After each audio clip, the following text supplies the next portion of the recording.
5 రాష్ట్రాల ఎన్నికల హడావిడి అయిపోయింది. గెలుపు ఓటముల చర్చ ముగిసింది. 5 రాష్ట్రాల ఫలితాలు వచ్చేశాయి. 3 ఏళ్ల తర్వాత లోక్సభ ఎన్నికలకు మించిన క్రేజ్ సంపాదించారు ప్రధాని నరేంద్ర మోడీ. మరి నెక్స్ట్ ఏంటి? 2019 సాధారణ ఎన్నికల్లో మోడీని ఢీకొట్టే మొనగాడు దేశ రాజకీయ ముఖచిత్రంలో ఉన్నాడా? ఢిల్లీ, బీహార్ ఓటముల తర్వాత అంతకంతకు బలపడుతున్న మోడీ నెక్స్ట్ టార్గెట్ ఏంటి? ఢిల్లీ పైన, పార్టీ పైన, ప్రభుత్వం పైన తిరుగులేని పట్టు సాధించిన మోడీ ముందు ముందు ఏం చేయబోతున్నారు? రాజ్యసభలో బలం లేక ఆగిపోయిన బిల్లుల బూజు దులుపుతారా? నోట్ల రద్దు లాంటి కఠిన నిర్ణయాలు మరిన్ని తీసుకుంటారా? రాష్ట్రపతి ఎన్నికలపైన తనదైన మార్కు చూపిస్తారా? మోడీ ఫ్యూచర్ స్టెప్స్ పై V6 స్పాట్లైట్.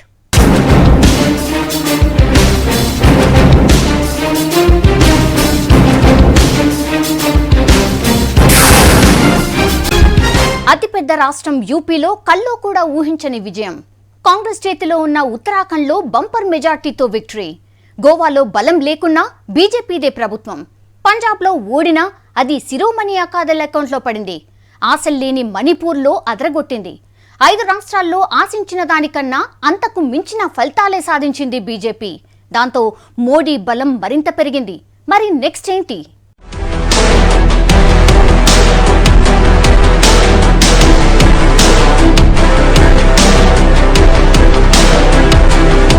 ఐదు రాష్ట్రాల ఎన్నికలు, ప్రధాని నరేంద్ర మోడీ పనితీరుకు రెఫరెండం. నోట్ల రద్దు లాంటి కఠిన నిర్ణయం తర్వాత 5 రాష్ట్రాలిచ్చే తీర్పేంటి? 543 లోక్సభ స్థానాల్లో 100కు పైగా సీట్లలో బీజేపీ పనితీరుకిచ్చే తీర్పు. ఎన్నికలకు ముందు రాష్ట్రాల వారీగా ఆయా పార్టీల పనితీరు, ప్రభుత్వ వ్యతిరేకత, స్థానిక సమస్యలు లాంటివెన్నో లెక్కలోకొస్తాయి. కానీ అవన్నీ పక్కకు పోయి మోడీ పాలనకు జనం వేసే మార్కులుగా భావించారంతా. సేమ్ టైం 2 ఏళ్ల తర్వాత జరగబోయే సాధారణ ఎన్నికలకు బీజేపీతో పాటు కాంగ్రెస్, ఇతర పార్టీలు, లీడర్ల ఫ్యూచర్ ని ప్రొజెక్ట్ చేసే తీర్పు కోసం దేశం మొత్తం ఆసక్తిగా ఎదురుచూసింది.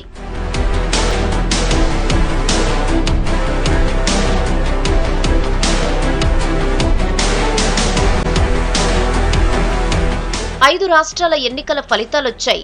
ఏ పార్టీ స్ట్రెంగ్త్ ఏంటో, ఏ లీడర్ దమ్మెంతో తేలిపోయింది. అతిపెద్ద రాష్ట్రం యూపీలో రీసౌండ్ విక్టరీ కొట్టింది బీజేపీ. ఉత్తరాఖండ్లోనూ కమలం వికసించింది. దాంతో అవుట్ రైట్ గా 2 రాష్ట్రాలను గెలిచిన క్రెడిట్ ప్రధాని మోడీ అకౌంట్లో పడింది.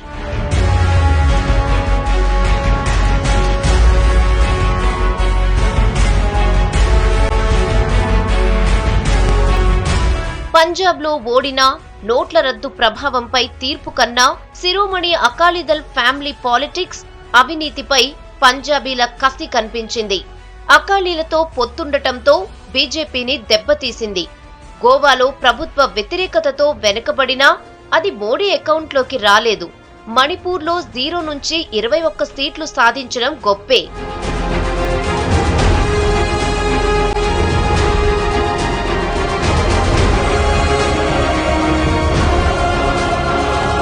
రెండు 2014 లోక్సభ ఎన్నికల తరువాత వరుసగా మహారాష్ట్ర, హర్యానా, అస్సాం, జార్ఖండ్, ఛత్తీస్గఢ్ లాంటి రాష్ట్రాల్లో తిరుగులేని విజయాల్ని సాధించింది మోడీ టీం. మధ్యలో ఢిల్లీ, బీహార్ ఓటములు కలవరపెట్టాయి. దాంతో మోడీ గ్రాఫ్ పడిపోయిందన్న విశ్లేషణలు వినిపించాయి. వాటి నుంచి తేరుకున్న మోడీ 5 రాష్ట్రాల ఎన్నికలను ప్రతిష్టాత్మకంగా తీసుకున్నారు. ముఖ్యంగా యూపీ. అక్కడ సత్తా చాటితే తిరుగుండదని భావించారు.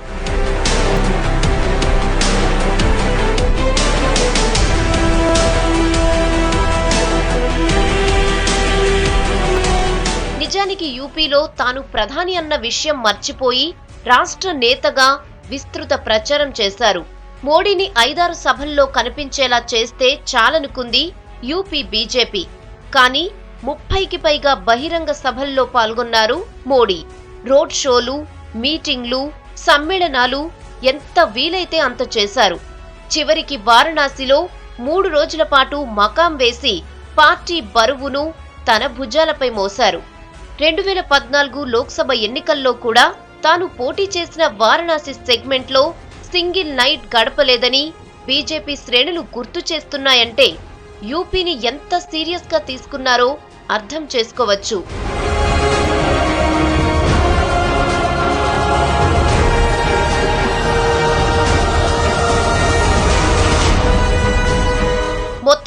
మోడీ అనుకున్నది సాధించారు. ప్రత్యర్థులకు అందనంత ఎత్తుకు ఎదిగారు. 5 రాష్ట్రాల ఎన్నికల ఫలితాల తర్వాత ప్రధాని మోడీ బలం 1000 రెట్లు పెరిగిందన్నది కాదనలేని వాస్తవం. ఢిల్లీపై, పార్టీపై, ప్రభుత్వంపై మోడీ తిరుగులేని ఆధిపత్యాన్ని సాధించినట్లే లెక్క.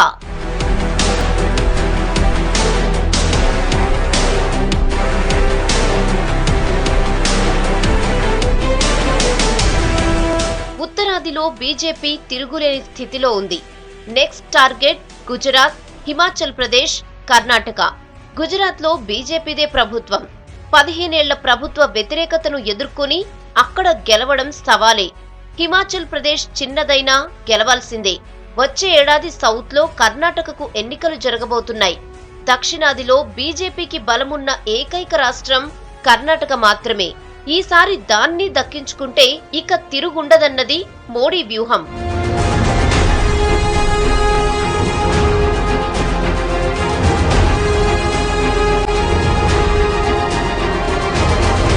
రీసెంట్ గా ఒడిశా, మహారాష్ట్ర, పంజాబ్ లాంటి రాష్ట్రాల్లో స్థానిక ఎన్నికల్లో బీజేపీ అనూహ్య ఫలితాలు సాధించింది. బెంగాల్ అసెంబ్లీ ఎన్నికల్లో ఓట్ పర్సంటేజ్ ని భారీగా పెంచుకుంది. అమ్మలేని తమిళనాడును క్యాప్చర్ చేసేందుకు స్కెచ్ రెడీ చేస్తోంది. ఇక మిగిలింది ఆంధ్రప్రదేశ్, తెలంగాణ, కేరళ. వీటిలోనూ ఆశించిన ఫలితాలు సాధిస్తే 2019లో తిరుగుండదన్నది మోడీ వ్యూహం. అందుకే ఆపరేషన్ సౌత్ అంటోంది మోడీ షా ద్వయం. దక్షిణాదిలో మొత్తం 160 ఎంపీ సీట్లున్నాయి. వాటిలో గత ఎన్నికల్లో బీజేపీ గెలిచింది కేవలం 7 స్థానాలే. ఒకవేళ ఉత్తరాదిలో కొన్ని స్థానాలు కోల్పోయినా దక్షిణాదిలో వాటిని ఫుల్ఫిల్ చేసుకోవాలన్నది స్కెచ్. అందుకే ఇప్పట్నుంచే గ్రౌండ్ వర్క్ చేస్తోంది మోడీ టీం.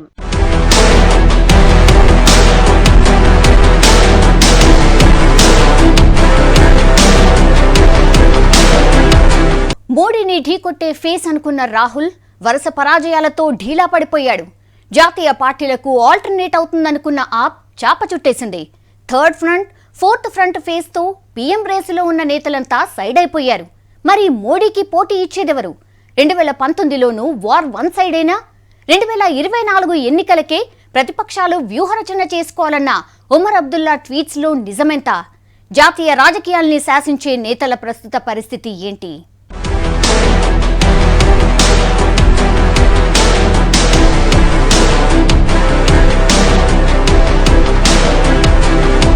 దేశంలో 29 రాష్ట్రాలు, 7 కేంద్రపాలిత ప్రాంతాలు. వాటిలో 14 రాష్ట్రాల్లో బీజేపీ అధికారంలో ఉంది. జమ్మూ కాశ్మీర్, ఏపీ లాంటి రాష్ట్రాల్లో బీజేపీ అలయన్స్ తో ప్రభుత్వాలు నడుస్తున్నాయి. అంటే సగానికి పైగా దేశం బీజేపీ చేతుల్లోకి వెళ్లిపోయిందన్నమాట.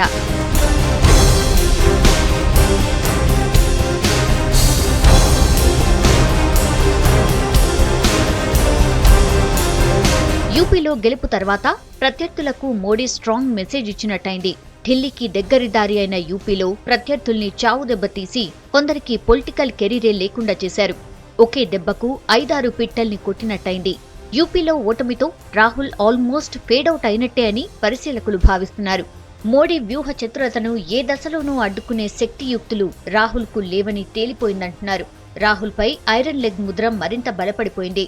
ఇప్పటికే ప్రియాంక గాంధీని రంగంలోకి దింపాలని కాంగ్రెస్ శ్రేణులు ఒత్తిడి చేస్తున్నాయి. అటు యూపీ బేస్తో దేశ రాజకీయాల్ని శాసించిన కాంగ్రెస్ సుప్రీం సోనియా అనారోగ్యంతో పార్టీకి, దేశ రాజకీయాలకు ఆల్మోస్ట్ దూరమయ్యారు. ఇప్పుడు కాంగ్రెస్ కు దిక్కెవరన్నది క్వెషన్ మార్క్.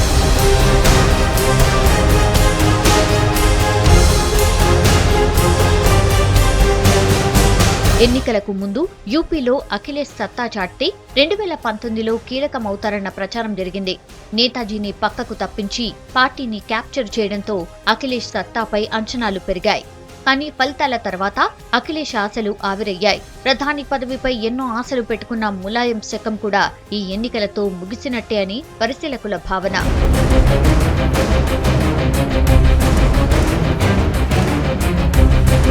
దళితుల ప్రతినిధిగా దేశవ్యాప్తంగా ప్రజాదరణ ఉన్న మాయావతి కూడా ప్రధాని పదవిపై ఆశలు పెట్టుకున్నారు. కానీ యూపీలో దారుణ పరాజయం తర్వాత ఆమె పొలిటికల్ కెరీర్ దాదాపు ముగిసినట్టే అని విశ్లేషిస్తున్నారు నిపుణులు. 2014 లోక్సభ ఎన్నికల్లో ఒక్క ఎంపీ సీట్ను గెలుచుకోలేకపోయారు మాయా. 2018లో రాజ్యసభ ఎంపీగా రిటైర్ కాబోతున్నారు. మళ్లీ ఆమెను రాజ్యసభకు ప్రమోట్ చేయాలన్నా ఇప్పుడొచ్చిన సీట్లతో అసాధ్యం. సో ఢిల్లీ రాజకీయాలకు మాయావతి దాదాపు దూరమైనట్టే.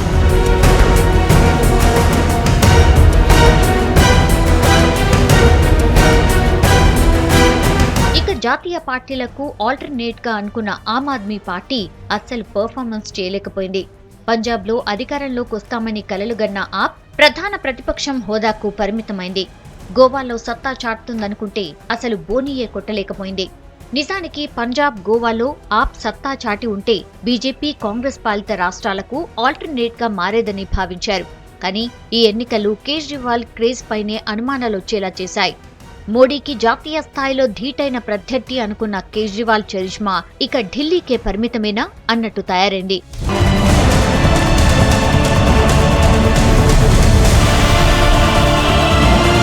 ప్రస్తుతం బీజేపీని ఊడిస్తున్న రాష్ట్రం కర్ణాటక.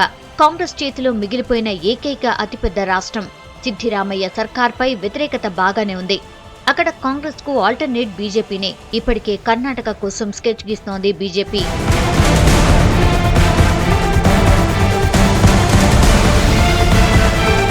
ఇక దక్షిణాదిలో ఆశలు రేపుతున్న మరో రాష్ట్రం తమిళనాడు.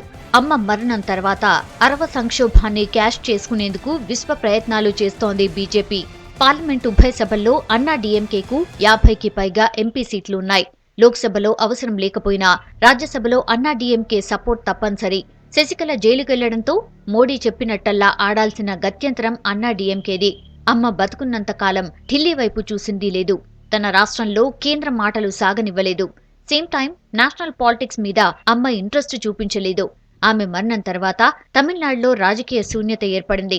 గతంలో లాగా తమిళనాడు ఢిల్లీని శాసించేంత సీన్ లేదిప్పుడు. డీఎంకే అధినేత కరుణానిధి కూడా అనారోగ్యంతో వీల్ చైర్కే పరిమితమయ్యారు. ఆయన పొలిటికల్ చైర్ నుంచి దిగిపోయి తన వారసత్వాన్ని స్టాలిన్ కి అప్పగించారు. అలా ఓ పెద్ద స్టేట్ ఆటోమేటిక్ గా ప్రధాని మోడీ కంట్రోల్లోకి వచ్చినట్టయింది.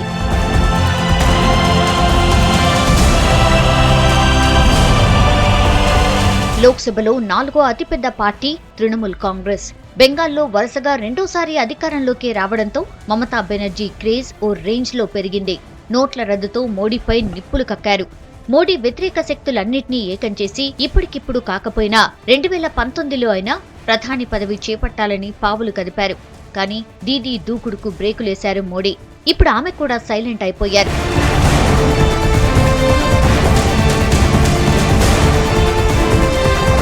బీహార్ సీఎం నితీష్ కుమార్ మోడీకి సరైన ప్రత్యర్థి అనుకున్నారు. కానీ రాష్ట్రంలో ఆర్జేడీతోనే వేగలేక బీజేపీ సపోర్ట్ కోసం దేహి అనాల్సిన దుస్థితి నితీష్ది. ఏమాత్రం ఛాన్స్ దొరికినా నితీష్ ని దింపి తన కొడుకుని సీఎంగా చేద్దామని లాలూ కాచుకూర్చున్నారని సమాచారం. ఇదే అదునుగా బీహార్ పైన పట్టు బిగిస్తున్నారు మోడీ. సో బీహారీ నేతలు ఢిల్లీకి దూరం అయిపోయినట్టే. వీళ్లే కాదు, మరాఠా వారియర్ శరద్ పవార్, ఒకప్పుడు నేషనల్ పాలిటిక్స్ ని శాసించిన ఏపీ సీఎం చంద్రబాబు నాయుడు, ఢిల్లీ కోసం కలలుగంటున్న శివసేన చీఫ్ ఉద్ధవ్ ఠాక్రే, ముస్లిం ఓటు బ్యాంక్ తో ఎదగాలనుకున్న ఎంఐఎం అధినేత అసదుద్దీన్ ఓవైసీ, లెఫ్ట్ పార్టీలు వ్యక్తులు అన్న తేడా లేకుండా అన్ని శక్తులు ప్రధాని మోడీకి చాలా దూరంలో నిలిచిపోయాయి.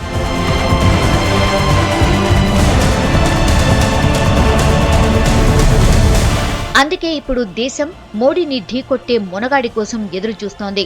జమ్మూ కాశ్మీర్ లీడర్ ఉమర్ అబ్దుల్లా 2019లో కూడా మోడీనే. ప్రతిపక్షాలన్నీ 2024 కోసం వ్యూహాలు రచించుకోవాలని ట్వీట్ చేశారంటే పరిస్థితి ఏంటో అర్థమవుతోంది.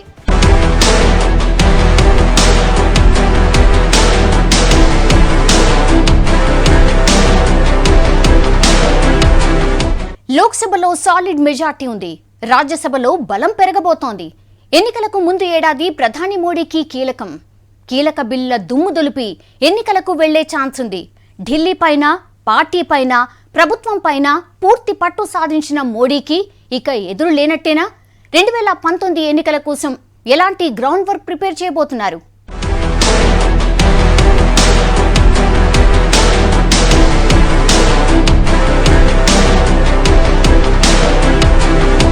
దేశంలో ఇక మోదీ దండయాత్ర మొదలవబోతోంది. అపరిష్కృతంగా ఉన్న సమస్యలే కాదు, బీజేపీ ఎజెండా కూడా రాకెట్ స్పీడ్తో అమలయ్యే అవకాశం ఉంది. 5 రాష్ట్రాల ఎన్నికల తర్వాత పార్టీపై, ప్రభుత్వంపై మోడీ తిరుగులేని ఆధిపత్యం సాధించారు. సీనియర్ లీడర్లందరినీ మూలన కూర్చోబెట్టారు. ఎవ్వరూ ఆయన మాట కాదనే పరిస్థితి లేదిప్పుడు. చేసిందే శాసనం, చెప్పిందే వేదం. ఇన్నాళ్లు ఆర్ఎస్ఎస్, ఇతర హిందూ సంస్థలు మోడీ దూకుడుకు అప్పుడప్పుడు బ్రేకులేస్తూ వచ్చాయి. ఇకపై ఆ సీన్ కూడా ఉండకపోవచ్చంటున్నారు రాజకీయ పరిశీలకులు.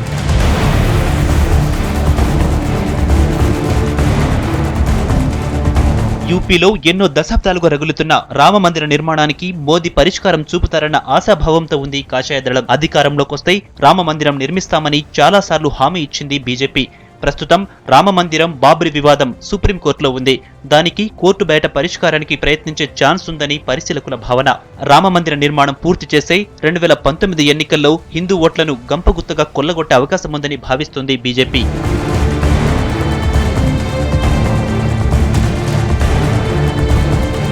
యూపీ, ఉత్తరాఖండ్ గెలుపుతో రాజ్యసభలో బీజేపీ బలం పెరగనుంది. 245 మంది సభ్యులున్న రాజ్యసభలో ప్రస్తుతం ఎన్డీఏ బలం 74, అందులో బీజేపీ బలం 56. 2017-18లో దేశవ్యాప్తంగా 79 సీట్లు ఖాళీ అవుతున్నాయి. వాటిలో 30 సీట్లు బీజేపీకి దక్కే అవకాశాలున్నాయి. అంటే మరో ఏడాది ఆగితే రాజ్యసభలో ఎన్డీఏ బలం 100కు పెరుగుతుంది. సేమ్ టైం రాజ్యసభలో ప్రధాన ప్రతిపక్షం కాంగ్రెస్ బలం 59 నుంచి భారీగా తగ్గుతుంది. లోక్సభలో మెజార్టీతో కీలక బిల్లులెన్నో గట్టెక్కించినా రాజ్యసభలో బ్రేకులు పడుతున్నాయి. ఇకపై అలా జరగకపోవచ్చంటున్నారు అనలిస్టులు.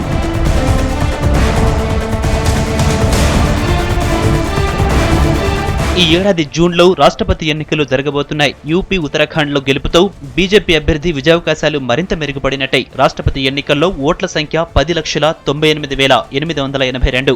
అందులో 50.1% ఓట్లు కావాలి. అంటే 5,49,000కు పైగా ఓట్లు కావాలి. 5 రాష్ట్రాల ఎన్నికలకు ముందు బీజేపీ 70,000కు పైగా ఓట్లు తక్కువ ఉండేవి. ఇప్పుడు ఆ సంఖ్య 50,000 లోపుకు తగ్గింది. ఒడిశా సీఎం నవీన్ పట్నాయక్, తమిళనాడు సీఎం పళనిస్వామిని మచ్చిక చేసుకుంటే రాష్ట్రపతి ఎన్నిక మోడీకి నల్లేరు మీద నడికే. సేమ్ టైం రాష్ట్రపతిగా కూడా తాను అనుకున్న వ్యక్తిని ఎంపిక చేసే స్వేచ్ఛ మోడీకి ఉందిప్పుడు.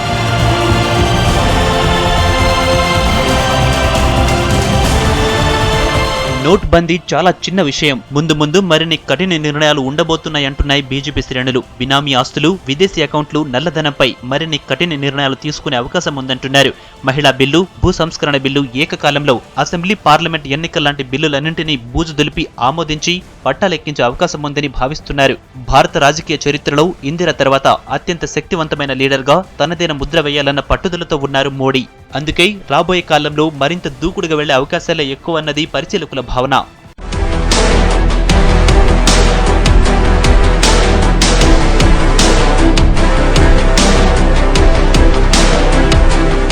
రాజకీయం పులి మీద స్వారీ లాంటిది. దిగితే పులి మింగేస్తుంది. దాని మీద కూర్చున్నంత కాలం స్వారీ ఆపడానికి లేదు. గెలుపు రుచి మరిగిన మోడీని 2019 ఊరిస్తోంది. సేమ్ టైం ప్రతిపక్షాలు, ప్రత్యర్థులు వీక్ అవడం కలిసొస్తోంది. కానీ ఇది రాజకీయ వైకుంఠపాలి. ఎవరు ఎప్పుడు పైకి లేస్తారో, ఎవరు పడిపోతారో అంచనా వేయడం అంత ఈజీ కాదు. ఏమైనా మోడీ ప్రత్యర్థులకు ముందుంది గడ్డుకాలం. వ్యతిరేక శక్తులన్నీ ఏకమైతే తప్ప మోడీ హవాని అడ్డుకోవడం కష్టం. ఇది V6 స్పాట్లైట్.